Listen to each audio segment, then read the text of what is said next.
हमारा मन इस दुनिया का सबसे पावरफुल हथियार है।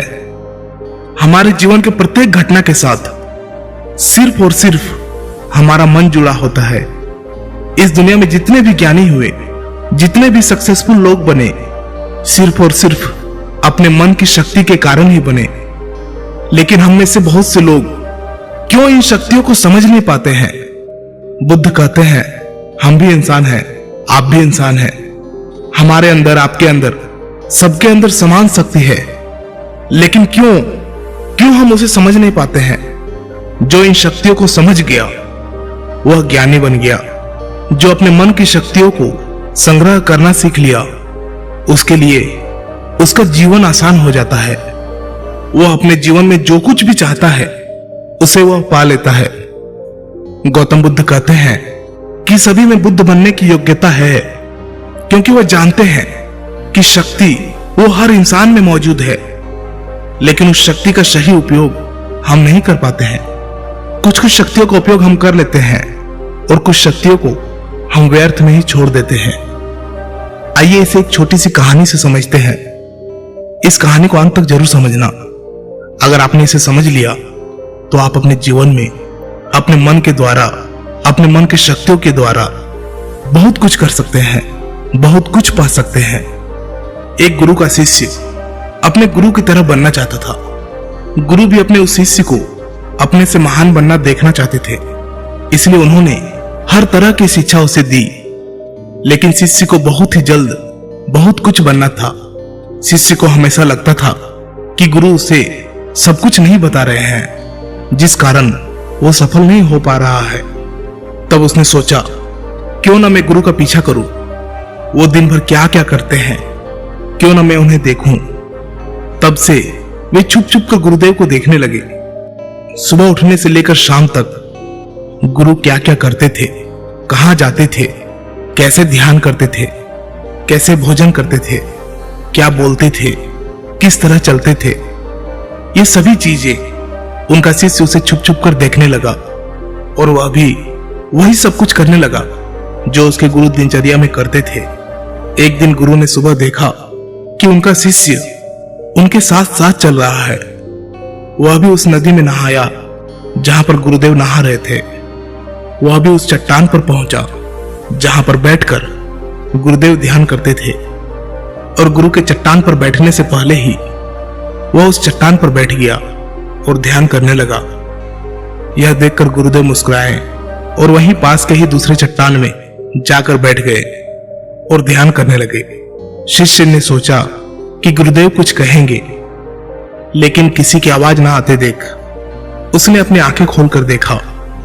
फिर उसने सोचा कि शायद गुरुदेव महीने में किसी एक दिन उस दूसरे चट्टान पर बैठकर ध्यान करते हैं। शिष्य की ये हरकतों को देखकर गुरु को पता चल गया था कि उनका शिष्य उनके तरह बनने के लिए उनका नकल कर रहा है। तब एक दिन गुरु एक पेड़ के डाल पर बैठकर सो गए।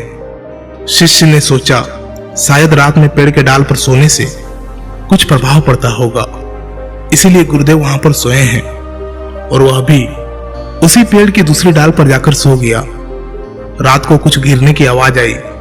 आवाज सुनकर गुरुदेव की आंखें खुली तो उन्होंने देखा कि नीचे जमीन पर उनका शिष्य गिरा हुआ है और वह चिल्ला रहा है।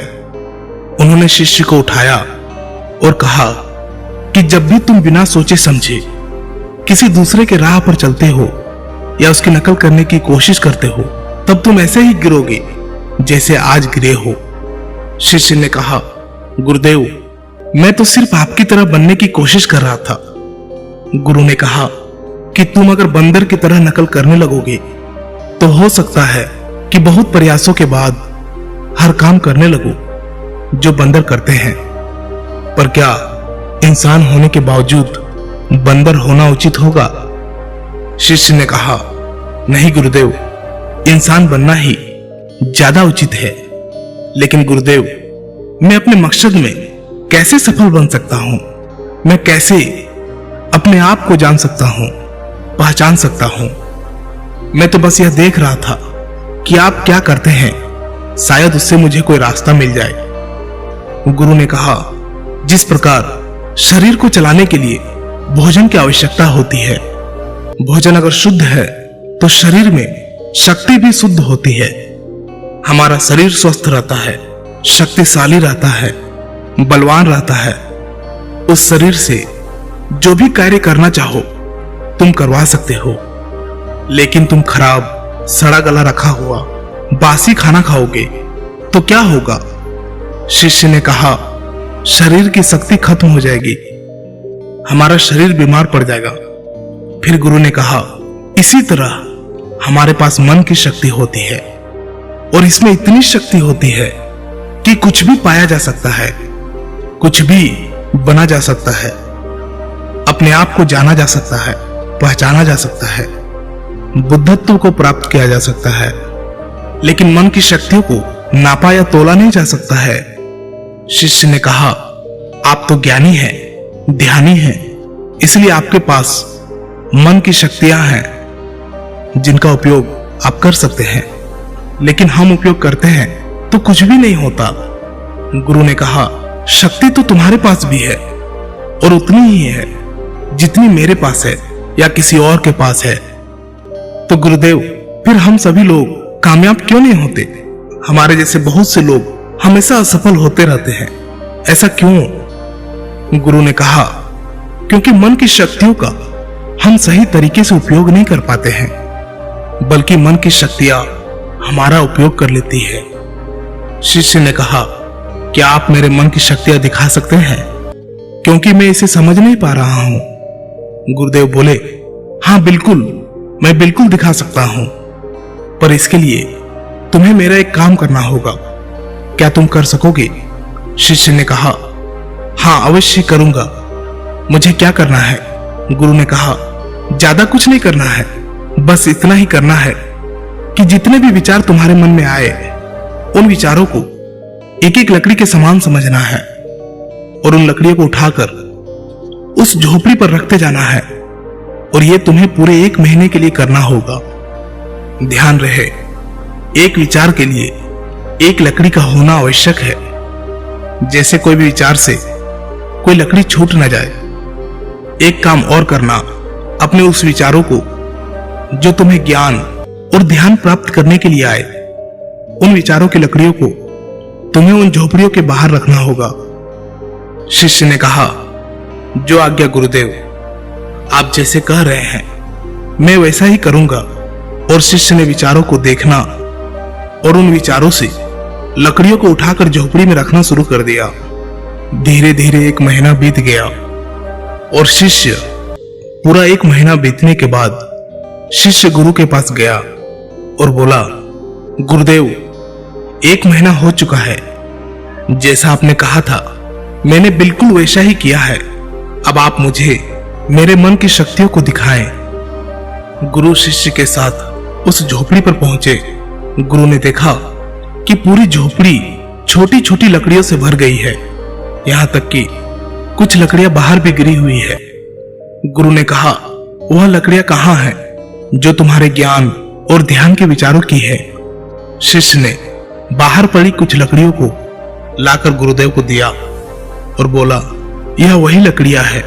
गुरु ने उस लकड़ियों को गिनने के लिए कहा।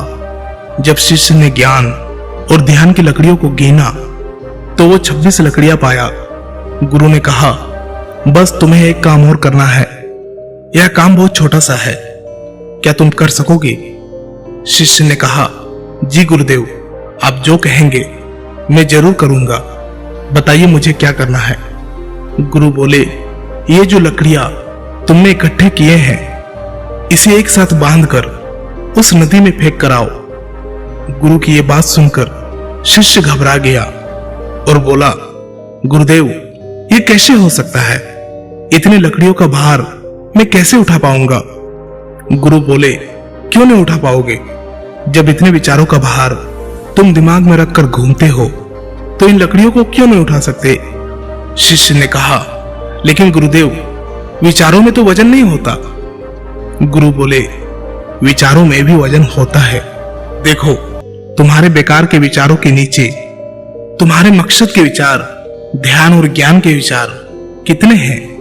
तुमने अपने मन की सारी शक्तियां इन बेकार के विचारों में लगा दी है। जो झोपड़ी में भरी पड़ी है, और केवल 26 लकड़ियों के साथ ही तुम ध्यान और ज्ञान को पाना चाहते हो। शिष्य ने कहा, आप ठीक कह रहे हैं गुरुदेव, पर मैं अब क्या करूं? गुरु ने कहा, तुम अभी अपने ज्ञान और ध्यान की ओर बढ़ना चाहते हो और यही तुम्हारा लक्ष्य है, तो इन बेकार के विचारों को नदी में बहा दो। शिष्य ने कहा, लेकिन गुरुदेव, इतनी सारी लकड़ियों को मैं सर पर नहीं उठा पाऊंगा। गुरु ने मुस्कुराते हुए कहा, तो एक एक करके इसे फेंक दो। 1 महीने में, 2 महीने में, जितना भी समय लगे लगाओ, लेकिन अपने सर से, अपने मन से इन बेकार के विचारों को फेंक डालो। याद रहे, एक विचार छूटने पर नदी में सिर्फ एक ही लकड़ी फेंकना है। शिष्य ने जिन लकड़ियों को 1 महीना में इकट्ठा कर लिया था, उसे फेंकने में 3 साल लग गए। एक विचार छोड़ने पर वह एक लकड़ी नदी में फेंक देता। अब उसके पास केवल 26 लकड़ियां ही बची थी, जो उसके ध्यान और ज्ञान की थी। उसके पूरे मन की शक्ति ध्यान और ज्ञान पर लगी हुई थी। कोई भी बेकार के विचार उसके मन में नहीं था। एक दिन ध्यान करते हुए वह उठा और गुरुदेव के पास गया और कहा, गुरुदेव, ऐसा लगता है कि मैं कहीं अटक गया हूं और मैं आगे नहीं जा पा रहा हूं। गुरु ने कहा, उन 26 लकड़ियों को छोड़ने का समय हो गया है, छोड़ दो उन्हें। शिष्य ने उन 26 लकड़ियों को छोड़ने में 1 साल लगा दिया, और जब उसने आखिरी लकड़ी को नदी में डाला, तब वो वही नदी के किनारे बैठ गया और बैठा ही रहा। गुरु ने अपने शिष्य को नदी के किनारे ढूंढते हुए वहां पहुंचे। गुरु शिष्य को देखकर वह जान गए कि वह संपूर्ण शक्ति में खेल रहा है। शिष्य ने गुरु की ओर देखा और दोनों ही एक दूसरे की ओर देखते हुए बिना कुछ कहे वापस चले गए। हमें भी अपने जीवन में मन की शक्तियों का उपयोग करना सीखना चाहिए।